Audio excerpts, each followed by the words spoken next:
Now, let's take a look and see what we can learn from the marking criteria to help us plan and structure an essay for Task 1. Of course, when you are thinking about how to structure your essay, it is important to think about all 4 of the marking criteria. But we should pay special attention to coherence and cohesion. Here you can see the marking criteria for coherence and cohesion for Task 1, taken from the IELTS website. As you can see, you need to organise your ideas logically, have a clear progression throughout, and use a range of cohesive devices. As always, I'll share a link to the full marking criteria in the description box below, so make sure to check that out.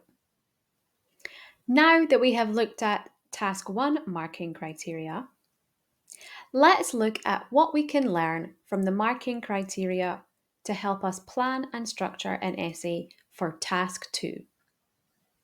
As I said, when considering how to structure our essay, we need to pay special attention to coherence and cohesion. Here you can see the marking criteria for a Band 7 score for Task 2, taken from the IELTS website. It is the same as the marking criteria for Task 1, but with the addition of needing to present a central topic within each paragraph. Remember to check out the full marking criteria using the link in the description.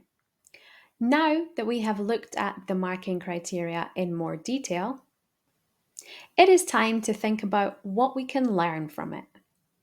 From looking at the marking criteria for both Task 1 and Task 2, we can see that when thinking about how to structure your essay, it needs to be well organised and have a clear progression.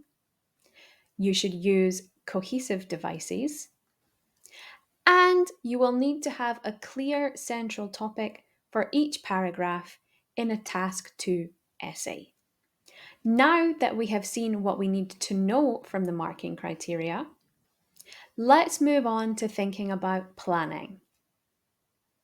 Thanks for watching. Don't forget to subscribe, hit the bell, and check out our other videos.